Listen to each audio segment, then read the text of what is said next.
that told you we're going to turn the ball over to him as a true freshman and let him go with this? I think there were a lot of different things, like, his ability to just, his speed with the ball in his hands, his ability to make shots off the dribble. He could make shots from catch and shoot as well, but knowing he had the ball in his hands a lot throughout his high school career, his ability to make shots off the dribble was going to be key. And, the circumstances, that's what happened as well, right? Like, I recruited other people. I tried to get other people. I tried to get a bunch of people, like, to help him. But everybody thought we were going to suck, right? So nobody wants to play on a team that's going to suck, right? It's hard to get a grad transfer in his last year, and he thinks we're going to suck. So, like, oh, well, it's your loss, right? I've developed a lot of good players and developed, a lot of guys. There's 3 guys from our team last year that are playing in the NBA. So it's probably your loss, and it's Marcus's gain because he's benefiting from what we've done as a staff. In that regard, how do you believe the portal will be? How do you believe people will view Notre Dame in the portal this year, as opposed to a year ago when you said they thought you were going to suck? That I don't think they're going to think you're going to suck next year, right? Yeah, it's different. It should be different. I hope it is, but there's still other options and other factors that go in. Now it's a matter for us of finding the right people to continue to grow this in the right way. We've done a great job building our culture. We're not going to take any steps back by bringing somebody in that's going to hurt it, right? So whoever we bring in needs to add to what we're doing and to help us. So,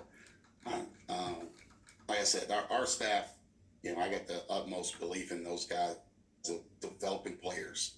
And if you've looked at what Marcus is doing this year, my point guard last year, his second team All-American, is playing in the NBA. I got drafted. Like, if you're a ball handling guard, if you play off pick and rolls, like, might be a place you might want to consider. Thanks, Mike. David Teal, go ahead. Micah, you don't find many college teams that go from losing 7 in a row to winning 5 of their next 6. What has turned it around for you? And you used the word culture a little earlier. Is that part of it? I think our culture started really early in December, right? The December 19th loss to Citadel, and then we really went back and focused on it. And it's gotten better and it's grown throughout the season. For us, I think the change has come. Even when we were in the midst of losing those 7 games in a row, I thought we were playing pretty good basketball still. Like, we were making small improvements. We just weren't getting the results. We also were running into teams that were pretty hot. Like, not all of them, but going into Pittsburgh when they were playing at their best, it was like the peak of where they were going or at the start of it, right? Like, some of the teams we were playing, like Duke, had just come off of a loss to Carolina, right? So they're fired up and ready to play. So some of it's circumstances. Even though you play well, you don't get the results. But I feel like here in the last, few games I think we've taken better care of the ball. I think our shot profile or anything has changed. We're not shooting a significantly greater percentages. We're just getting more cracks at it because we're taking better care of basketball. What have been your impressions as you've prepared for North Carolina tomorrow night? Oh, just sorry. Yeah, no, it's obviously a great challenge, man. In this league, you talk about the different teams that are NCAA tournament teams. This is a Final Four type team, right? Like, this is what their goal is. Their goal is to go to the Final Four. Their goal is to win the national championship.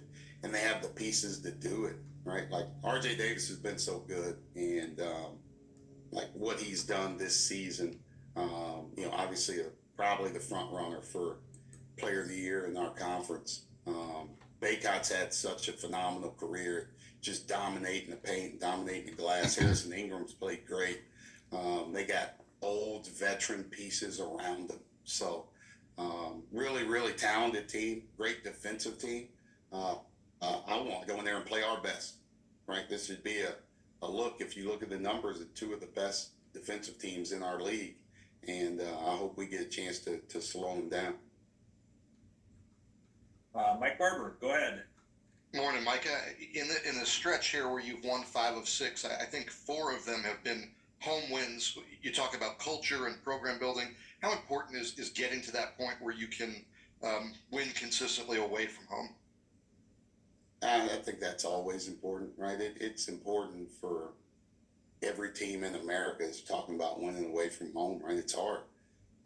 Whether you've got our team or whether you've got Hubert Davis's team, winning away from home is hard for everybody. So you just have to go in and with the right belief. You got to play good basketball, and you got to eliminate as many distractions as you can so you're good in those moments. So, we're at a stage now, just like everybody else, where we're trying to play good basketball on the road. And, our last road game, we didn't, right? We showed up an hour late to the game. And the second half, we played good basketball, but we didn't do it in the first half. Now you have to put it together for 40 minutes if you want to win in a different environment. And looking at Marcus, I mean, obviously he's been outstanding in terms of his production and his play. What's his leadership role been for you? I mean, as a young guy, has he been more of following, or because of his, having the ball in his hands a lot, has he been a leader? He is, he's a quiet leader, but he also has a great energy about him, but he's not afraid to speak up also.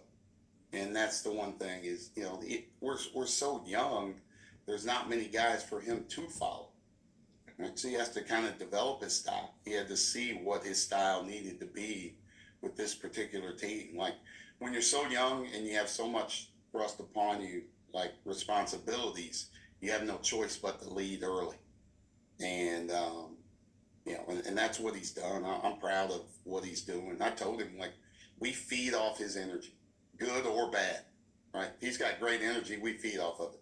If he's got bad energy, we feed off of it. But what he's done this year, man, he's top 5 in the league in scoring, in assists, in steals, and he's been circled at the top of the list as a number 1 from day one. And he's handled that exceptionally well. Awesome. Thank you, Coach.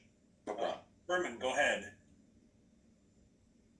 Yeah, obviously this role you've been on started with that Virginia Tech win you guys had. Was there something, during that game or after the game where you kind of thought, okay, yeah, could you kind of sense things were starting to click for you guys, or sort of things were starting to lock in with the guys, what they were listening to you about? I feel like I said, even when we were losing, I felt like we were going in the right direction.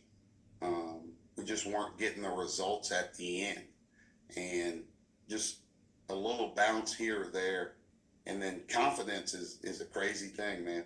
Like, once you start developing that, once you start getting that, sometimes you can feel invincible. And we just needed that, just that one moment, that one thing to kind of break through.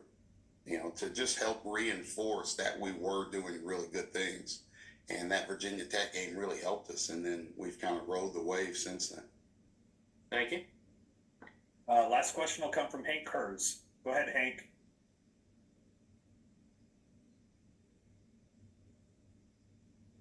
Take yourself off mute. Sorry, I've only been on mute for 5 years, so I didn't really get it. What's your reaction to the NIT's change in how they're going to select people? You know what, Hank? To be honest with you, I haven't paid much attention to it. I've seen it. I believe it's based on the net, right? They're taking the net of the Right. top remaining teams that haven't made it. I haven't looked at it really deeply to see how it affects certain things, right? Did they eliminate the regular season winners from the other leagues and take that out? If the CAA champion doesn't make the tournament, they won't make the NIT. Yeah, I'm right, both sides of it. I've been on both sides, right? I've coached at the mid-major level, And as a college basketball coach, like, you still want to protect that, right? I love that part of the NCAA tournament. I love that part of the NIT, where people get rewarded for having that success. But, you also have teams that get left out of the tournament that are really good as well, right? Our league, I don't know what's going to happen at the end of the day, but, there's teams that are playing good basketball that might be deserving of a bid also. So, I don't think we're in that mix right now, but if we so happen to get there, then I love the new rule changes. How much of college basketball do you think is based on the idea that an underdog can come from nowhere and win? Yeah, I think it's there's a part of it, right? I've been a part of it. We didn't win, but I was at Butler 2010. We were in the Horizon League, and we're a shot away from winning the national championship, and then went back, right? So there is a lot of that to it, So like I'm on both sides of it, right? I root for the underdogs. I root for those teams, but also know like how much of a grind it is in our conference, right? In the ACC, and we're just beating up on each other, and we got a lot of really good teams. And even though people don't think it, like there's a lot of good teams in this league that I think are deserving of NCAA tournament bids. So, I guess you can see it from either side in a lot of different ways of who's getting hurt by these rules changes. Thank you. No problem. Micah, thank you for the time. Appreciate it today and all season. Yep. See you guys.